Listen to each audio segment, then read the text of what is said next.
about 1.2 on the neck, 600 on the wrist. God, the niggas I'm with really like that too. You heard me? All chinchillas, rich with big Coca-Cola, however you want it. Even the young give me y'all chili with the riches. Please let that joint hit. And nobody ain't taking it while it's even season of night. Yeah. They end up in a no. I'm no stranger to walking around with my Rolex or pulling up in my Mercedes and things like that. Obviously, I'm not walking around with any chains because I'm not a rapper or anything like that. I guess the question first that I have is, at what point do you become too old to be stunting on a gram, on an Instagram live or anything like that, making yourself food for everybody else? Even when I'm jumping on Instagram, I post it after I leave the event. I post my location or whatever like that after I leave wherever it is that I am, just for my own personal safety, just for the safety of the people that I'm with. It doesn't even matter if you with security or anything like that. I guess the first thing that I'm just wondering is that how old is too old to start being a little bit more careful, whatever is it, what, 28, 30, 35, 40, 45, 50? At what point do you stop? Do you start moving a little bit differently? Just a question while we observing this. Oh, that's not mine. How the f they end up? That's Wallo right there. That's Meek right there. Where? Meek? Oh yeah, yeah. Oh. Oh. That's Wallo right there.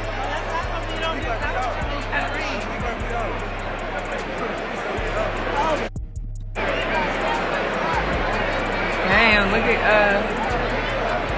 The dude is the look, one Meek of and the them, they tallest rolling, dudes they there. leaving. They gone. Be sure to like, comment, and subscribe. That's security. How much are they paying for these seats? Does anybody know? Somebody in the chat, let me know how much are they paying for these seats to get to the Gervonta Davis fight. The last fight that I actually went to was the Floyd Mayweather-Pacquiao fight. We was in Vegas for that. Somebody tell me how much they paid for these specific seats. I know it ain't really even about the fight. It's more just about the clout and being around and being in the building and everything like that. And it's funny because I also remember, when Meek Mill was like posting boxing videos and he was throwing the punches.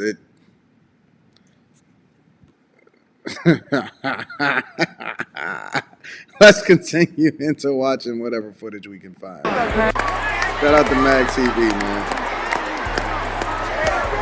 But they had to stop the whole fight.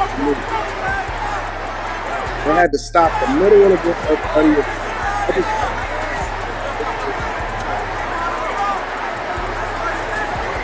So he's disrupting the flow of the fight.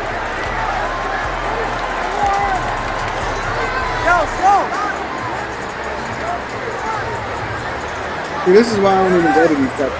You ready? This is why.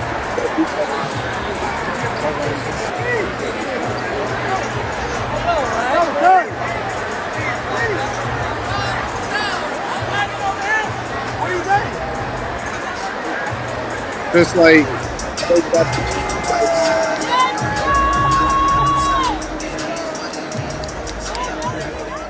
let me see if I can get another angle of this real quick. See if I can find out what the heck is going on. Let me see if I can see what's happening. Hey. Come on, guys. One of the things I actually really like Wallo. I think that Meek makes really decent records. I don't care about Meek one way or another. It just seemed like he always in the middle with something, even when he's not supposed to be in the middle with something. It's supposed to be about Gervonta Davis. And this dude is always in the middle with something. But I really like Wallo. Hey.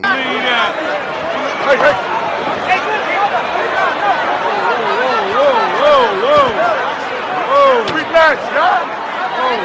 You know, this how people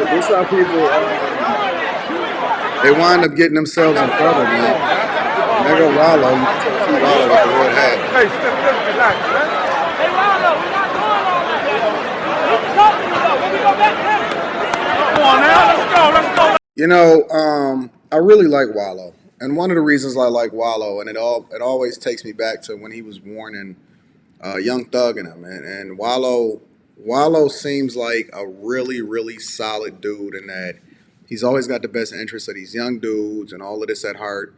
But I don't like Wallo always injecting himself in the middle of things, not because I don't think that he's a good guy or he doesn't have the right intentions. I think that Wallo is one of the people that you need to protect at all costs. I don't think that he need to be in the middle of stuff, especially stuff that's self-inflicted and manufactured by whether it's the young dudes or Meek Mill or whatever, so on and so forth.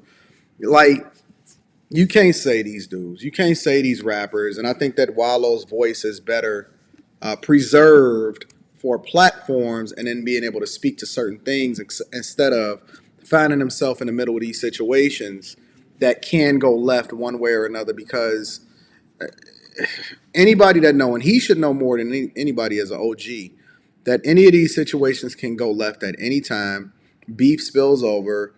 You don't know what can happen. All of this tough talk and all of this junk in person, it don't make no sense, because when you in person, you ain't got to talk about it. You know what I'm saying? Most of the time, the people that's really about that life in person, they not talking. Like, when it go down, it's not talk. They not talking. They just like, oh, okay, cool. Matter of fact, they probably apologizing and moving a little bit different and making some adjustments on the other end, so that, you know, if and when something then happens, they don't want to be liable or get caught in the middle of something. You know what I'm saying? They got to protect themselves. They got to be in a situation where they can't put themselves at harm's length or, be indicted or find themselves in a bad situation or nothing like that. So when I see people like Meek Mill that always getting into a situation with somebody in person, it says a lot about it. And again, I think that Wallo need to be protected at all costs. I don't think he should be in the middle of it. Let me see a little bit more of this. See what else happened. Come on, guys. Yeah, I don't like it. Yo, it's time to dip. It's certainly time to go. We got dude with the mask on. They about to start removing him and all of that. They got to stop the fight for this coonery. This is and this is one of the reasons why I say that black people that we celebrate the most, because it's just always something. It's always something in somebody finding themselves in the middle of a situation that they don't have to be in, and I just don't understand that junk. I don't get it for the life of me. It's so weird to me that people are always finding themselves in these situations, man. I don't get it. And so, for me personally, I've aged to a point to where I believe that I know how to move a little bit differently. I know how to find myself getting out of situations instead of always embracing a situation. I don't have to be in the middle of it. As a matter of fact, I'm dipping away from it. And if anything happens, I'm not going to be, you won't see my face in it. You know what I'm saying? Like, it's one thing to have these conversations online, and it's another thing. It's a completely different thing to then find yourself in a situation where people are always in the middle of a confrontation, and it's unfortunate. I'd love to get your thoughts. Let me know what you think. Just drop the video inside of the Patreon. Link is in the description as well as pinned to the top of the chat. Also, make sure you tap into the Alpha Juice Company. I'm utilizing the Alpha Juice Company. It's absolutely awesome. All of those discounts are also in the description. And make sure you tap into that Teach Hanley, 30% off your first order plus a free gift. I love you guys. I appreciate you. I'm curious to know what y'all think about this. And are we ever going to get to a point to where we don't have to be, like, you can be at somebody else's event and just be a sideline or a spectator and just enjoy the fight. You don't have to be the center of attention. It ain't always got to be on you. I understand that it's always self-promotion and stunting, and then you're going to say it's for motivational purposes only. Cool. But Jesus Christ, at what point do we have to divest ourselves and say, okay, you know what? I'm just going to chill this time. I'm not going to be the center of attention. And I'm going to rock out. I want to know what y'all thoughts are. I love y'all. I appreciate y'all. I'm going to holler at y'all tomorrow. Stay out the mix. Peace.